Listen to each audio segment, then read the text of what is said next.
بسم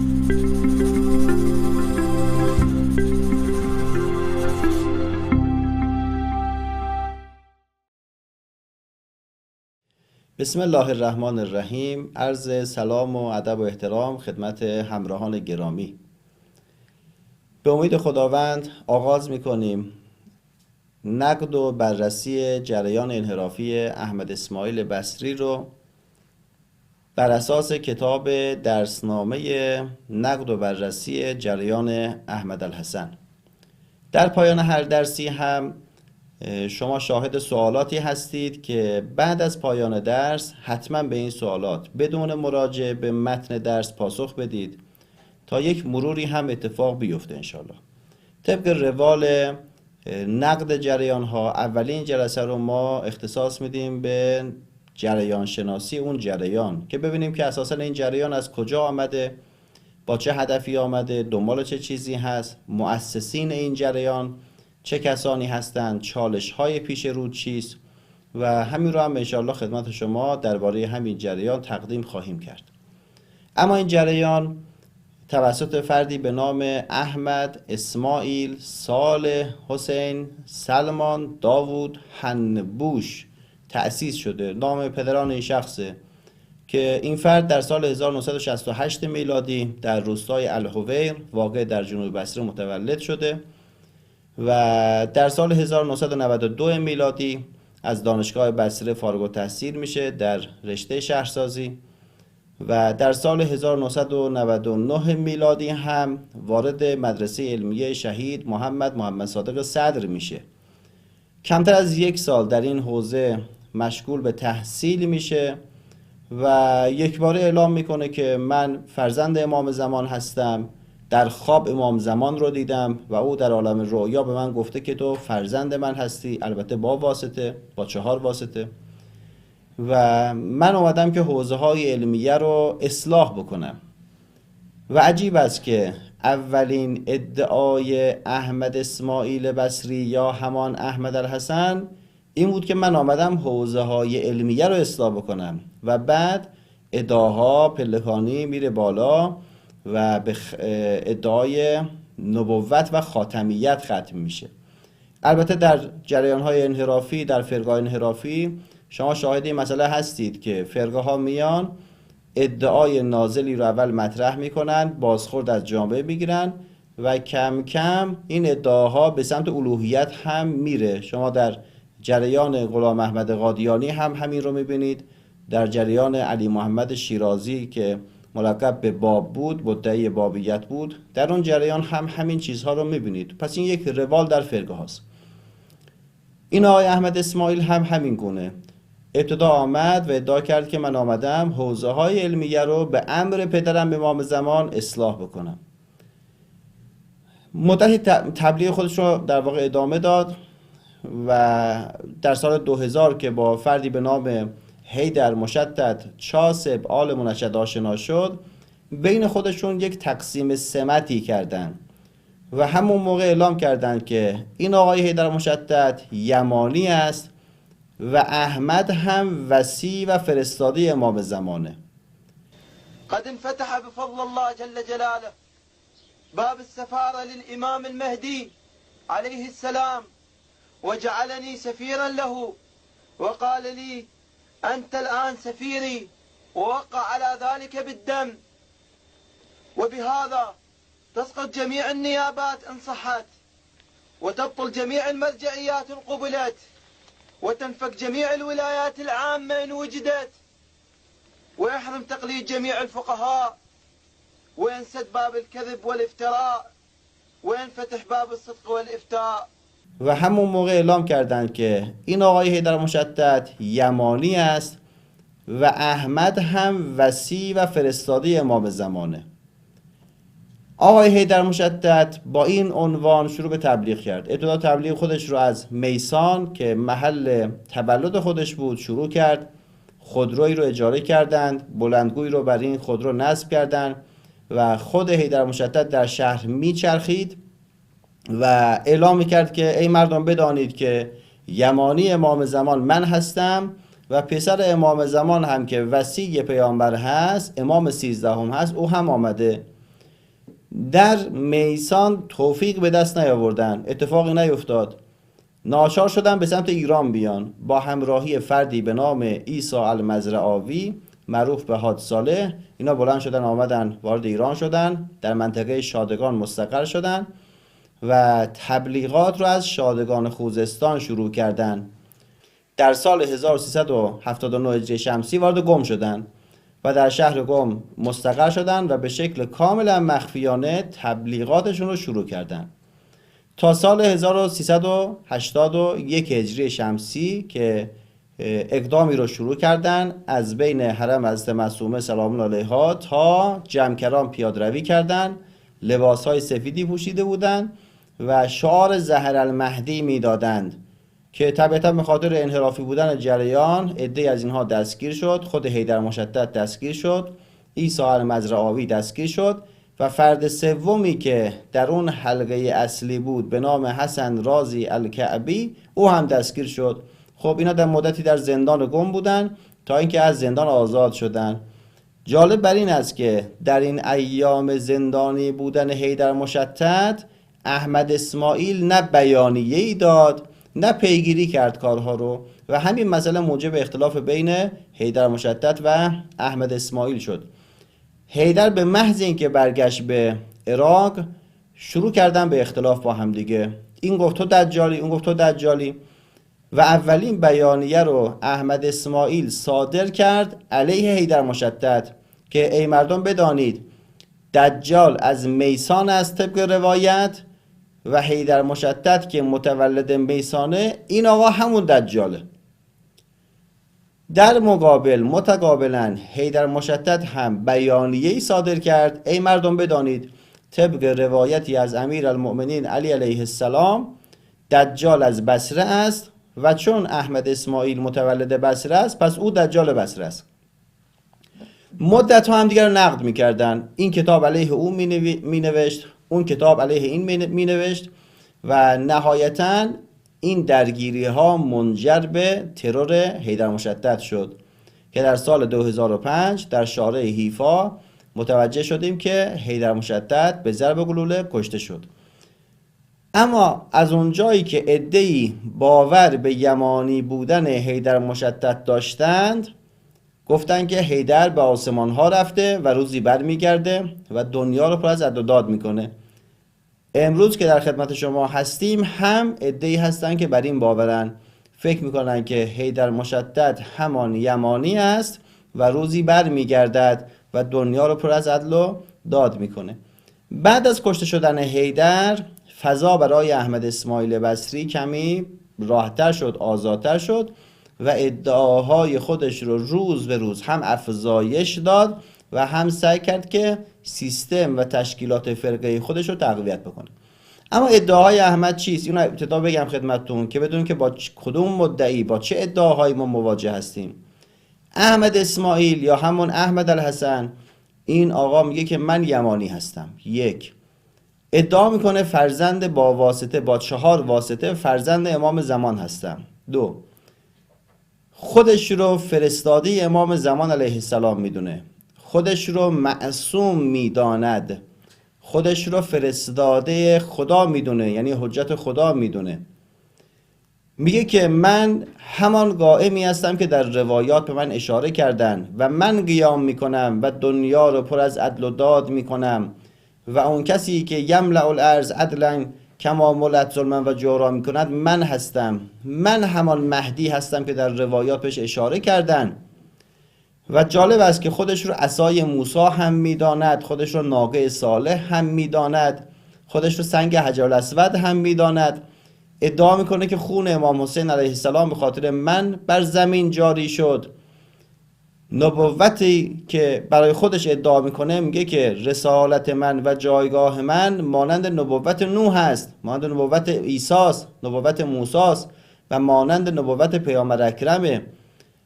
معتقد به این است که ختم نبوت اتفاق نیفتاده و من هم نبی خدا هستم.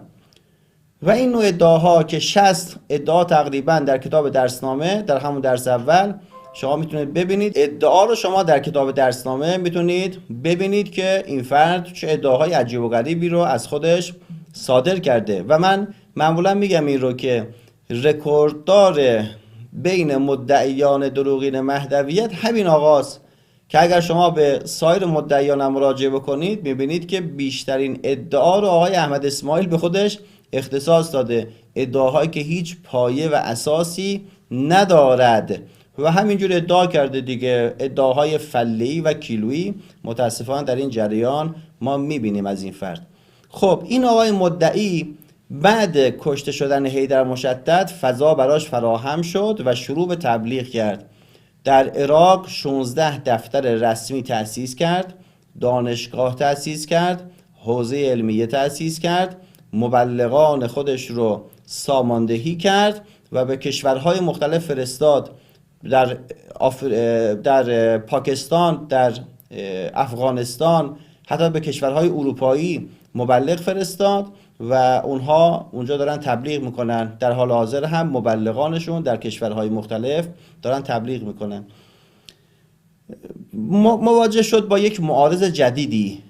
آقای احمدالحسن مواجه شد با یک معارض جدیدی به نام حضرت آیت الله العظمی سیستانی که ایشون با توجه به انحرافاتی که از احمدالحسن دید و این ادعاهای عجیب و غریب دستور صادر کردن که این فرد رو موکبهاش رو از عراق جمع بکنن و همین واقعه و اتفاقات و زد و خوردی که اتفاق افتاد احمد رو به این واداشت که به فکر از میان برداشتن حضرت آیت الله العظمی سیستانی بشه.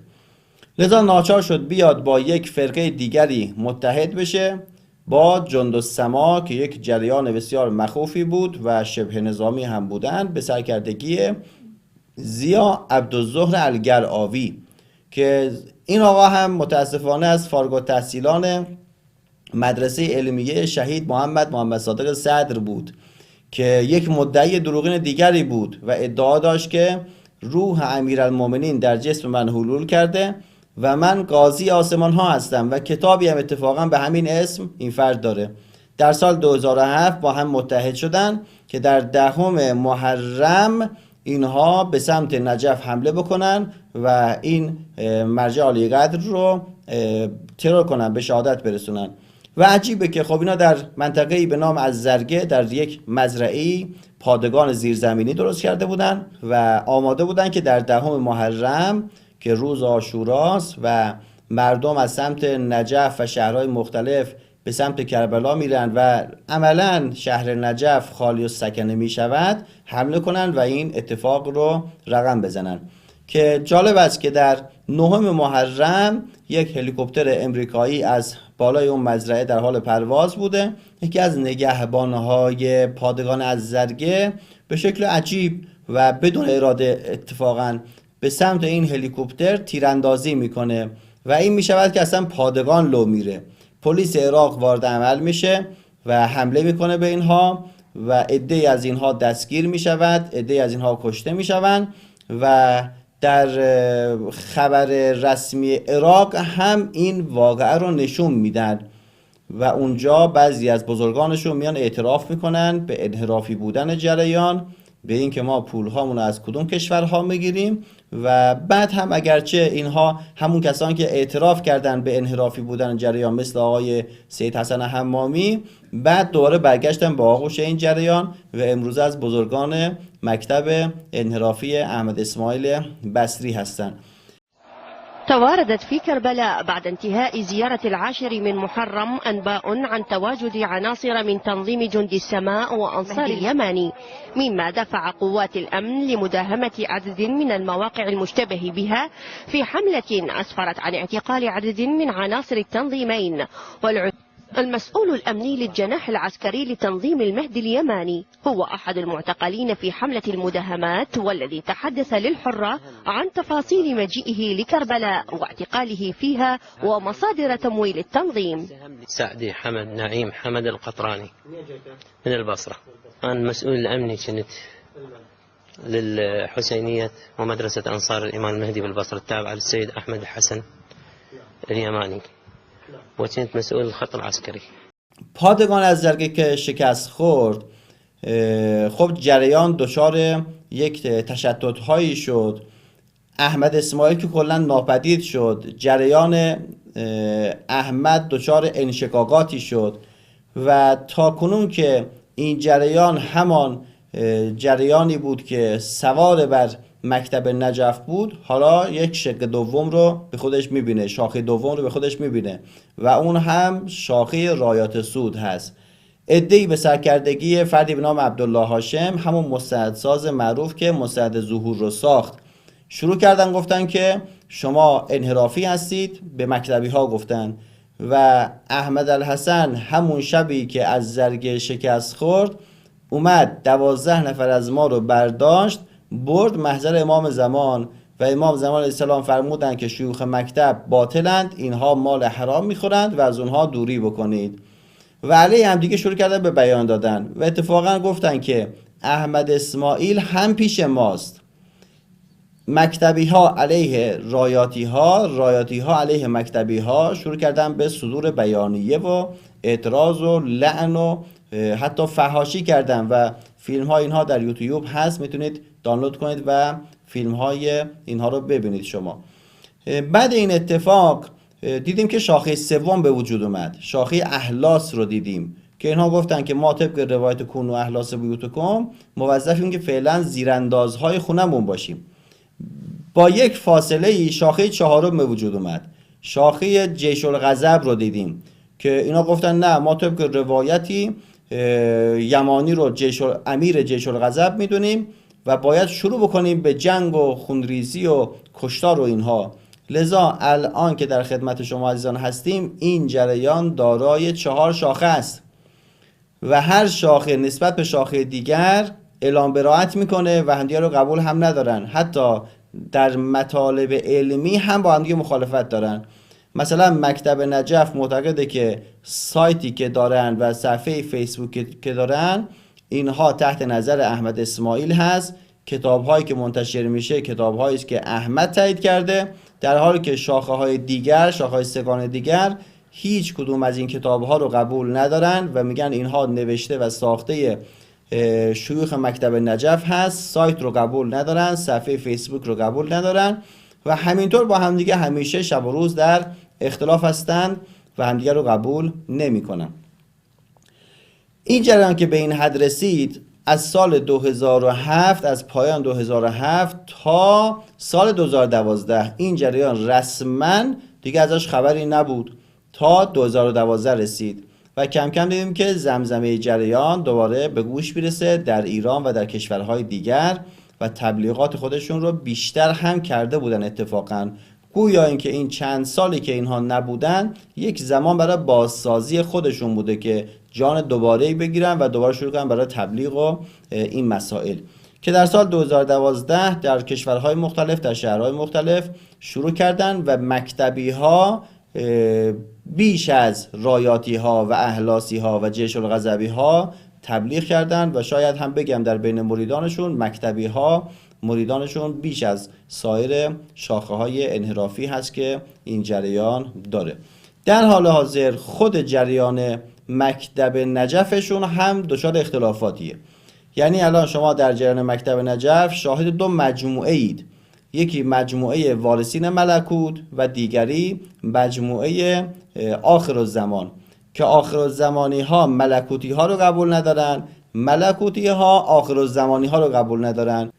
مکتبی ها آخرالزمانی ها رو خودفروخته میدانند و آخرالزمانی ها ملکوتی ها رو تندرو میدانند و همیشه هم در اختلاف هستن اینها و این خاصیت فرقه است. فرقه ها وقتی که شکل میگیرن بلافاصله شروع میکنن به شاخه و برگ گرفتن، به اختلافات و این رو در تاریخ شما شاهد هستید و در جریان های انحرافی مختلفی این مسئله رو میبینید.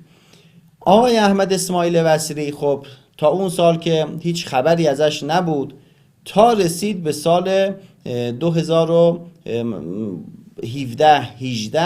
که متوجه شدیم که بعضی از رفقای این که در بحث‌های مالی باهاش به مشکل برخوردن عکس‌هایی رو و مستنداتی رو از احمد اسماعیل منتشر کردن و در این مستندات آمده که احمد اسماعیل همون سال، یعنی در سال 2007 به مالزی رفته، اونجا شرکت‌هایی رو تأسیس کرده و شرکایی داشته و اسناد هم منتشر شد، عکس‌های پاسپورتش منتشر شد و اینها در اختیار شما عزیزان هم قرار میگیره و مشاهده میکنید. از جمله روش‌های تبلیغی این جریان این هست که دیوارنویسی میکنند، شبنامه توزیع میکنن و در شهرهای مختلف شاهد این هستیم که این کار رو انجام میدن. اگرچه اخیراً از مدل تبلیغات شهری به مدل تبلیغات خانوادگی رسیدن و این کار رو دارن انجام میدن، هم خب همون شبنامه و توزیع بروشور و اینها رو هم در کارشون، در دستور کارشون ما میبینیم که دارن و به این شکل سعی میکنن افراد رو جذب خودشون بکنن که ما در بحث دیگرمون، یعنی در بحث روش شناسی تبلیغی این جریان، کمی این مسائل رو بیشتر توضیح میدیم خدمتتون. از این جریان چندین کتاب صادر شده. خب حدوداً 24 عنوان کتاب رو منتسب به خود احمد اسماعیل میدانن و نزدیک به 300 کتاب رو منتسب به پیروان احمد میدونن که حالا مجموع 300 عنوان کتاب رو در نظر بگیرید این جریان از خودش منتشر کرده. شاید براتون عجیب باشه بگید خب وقتی که اینا 300 عنوان کتاب رو منتشر کردن بس خیلی باسوادن. نه، اینطور نیست. ببینید، نوشتن کتاب دلیل بر باسواد بودن نیست. اینطور نیست که هر کسی کتابی بنویسه پس اهل علم باسواده، بلکه این یک در واقع نمای روانشناختی داره که در بین عوام مردم و عموم مردم فکر میکنن که اگر کسی صاحب کتاب باشه، کتابی بنویسه، آدم خیلی پرفضیلتی، آدم باسوادیه، آدم عالمی هست. شما اگر این 300 عنوان کتاب جریان مذکور رو تکراری هاشو حذف بکنید، خواهید دید که مجموع حرف های این جریان به اندازه 2 جلد نیست، یعنی کمتر از 2 جلد شاید باشه. اما خب چون به خاطر اینکه میخواهند مخاطب خودشون رو فریب بدن و عملیات روانی انجام بدن، طبیعی است که میان انبوه سازی میکنن، تولید انبوه میکنن و با عناوین مختلف اسم کتاب عوض میشه، محتوا کمی تغییر پیدا میکنه و کتاب جدید رو متاسفانه منتشر میکنن.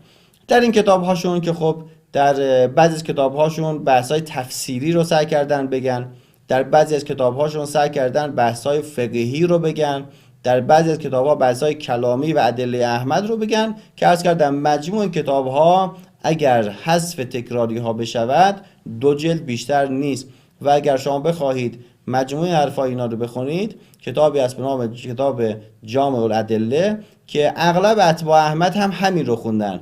جالبه که بدونید که 99% یا شاید 100% اتباع جریان احمد کتاب‌های احمد رو نخواندند و اگر هم خوانده باشند همین جامع الادله رو خوندن، اونم نه کاملش رو. اینو میتونید شما تست بزنید، بپرسید ازشون، و نخوندن کتاب‌ها رو و عجله کردن در ایمان آوردن.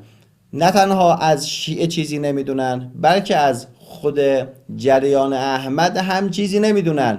یه سری کلیات رو حفظ کردن و وقتی که ما باشون حرف میزنیم بهشون اثبات میکنیم که شما نه از شیعه چیزی خواندید، نه از خود جریان چیزی خواندید، عجله کردید در ایمان آوردن و متاسفانه به سمت انحراف رفتید.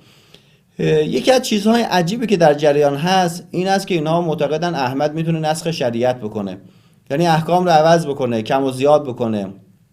به عنوان مثال احمد معتقد است که اگر کسی 1 عمر نماز قضا داشته باشه، در شب 23 ماه رمضان میتواند 1 روز نماز قضا بخواند و این کفایت میکند از عوض 1 عمر نماز قضا.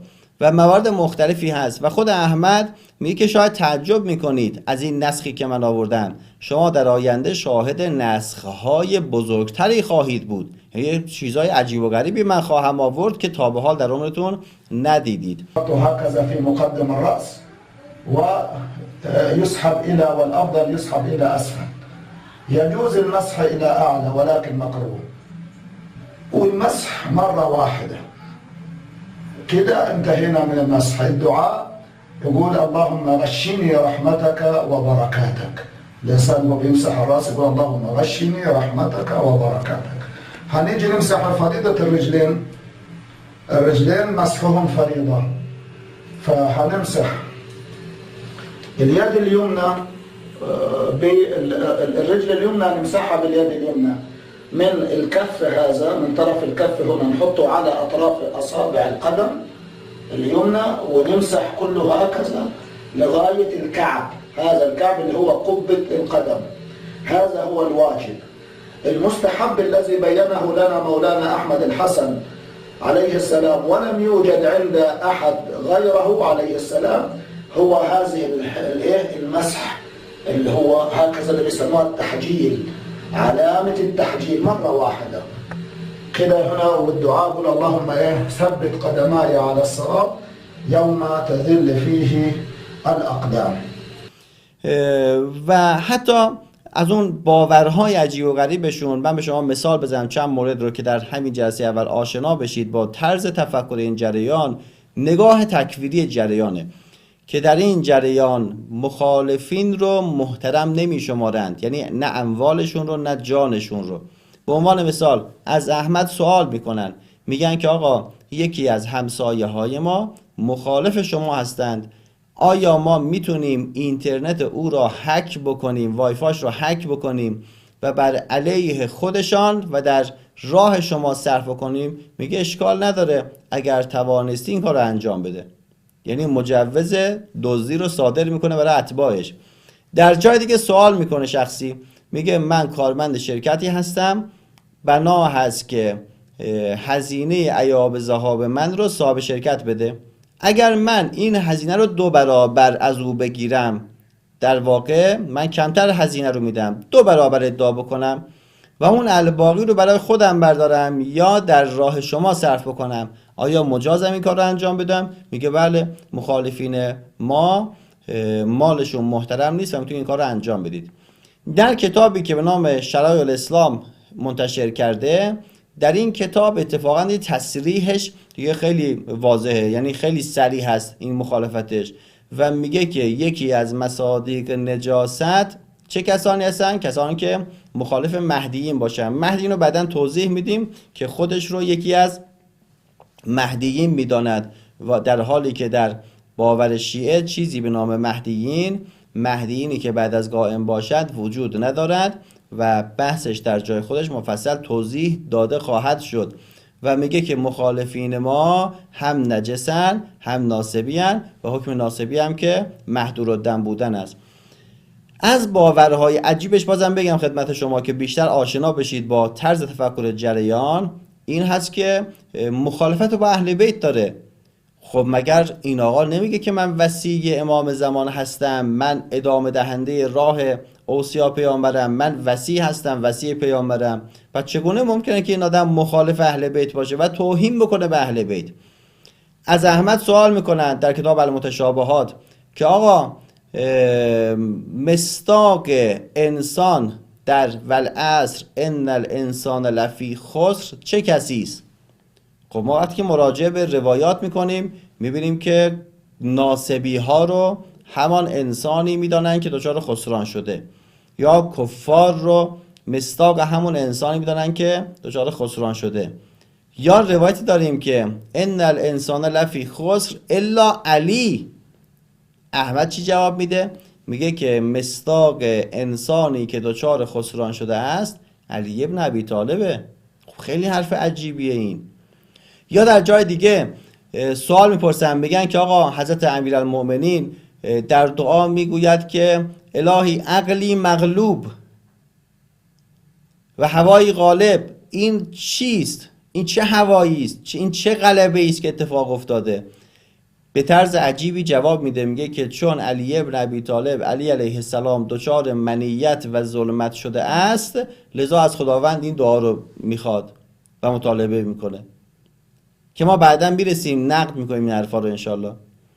در کتاب دیگری سوال میپرسن، میگن آقا امام حسین علیه السلام در دعای عرفه میگه که خدایا من رو از شرک طهارت بده. این به چه معناست؟ میگه بله، ما 3 نوع شرک داریم. یک شرکی داریم به نام شرک جلی، دوم شرک خفی و سوم شرک نفسانی. و امام حسین علیه السلام علیه بالله دچار شرک نفسانی شده و اون همون منیت و ظلمته. و اینها خیلی حرفای عجیبیه. یا باز هم در جای دیگه سوال میپرسن، میگن آقا چرا شما زودتر اومدی و پدرت نیامده؟ میگه چون ایشان فعلا تسدید نشده بود و دچار همان منیت و ظلمتی که گفتم شده بود و هر موقع از منیت و ظلمت نفسانی رهایی یابد او هم ظهور خواهد کرد. و این باورهایی است که در این فرقه شما میبینید، در کتابهای خودش این رو گفته. پس چگونه ممکنه که جریانی که ادعا میکنه من وصی پیامبر هستم، من ادامه دهنده اوصیا هستم، بیاد به علی ابن ابی طالب، به امام حسین، به سایر معصومین، به خود امام زمان توهین بکنه و اونها رو گرفتار هوای نفس بدونه، گرفتار منیت و ظلمت بدونه؟ منیت و ظلمت از یک امام جماعت پسندیده نیست، چه برسه به این که از یک امام معصوم مثلا بگیم که او گرفتار منیت و ظلمت بوده. این جریان لایه‌های مختلفی داره که ما انشاءالله در جلسات بعدی، بحث‌های بعدیمون سعی می‌کنیم به این لایه‌های مختلف اشاره بکنیم تا فهم کامل از جریان انشاءالله اتفاق بیفته. و السلام علیکم و رحمت الله و برکاته.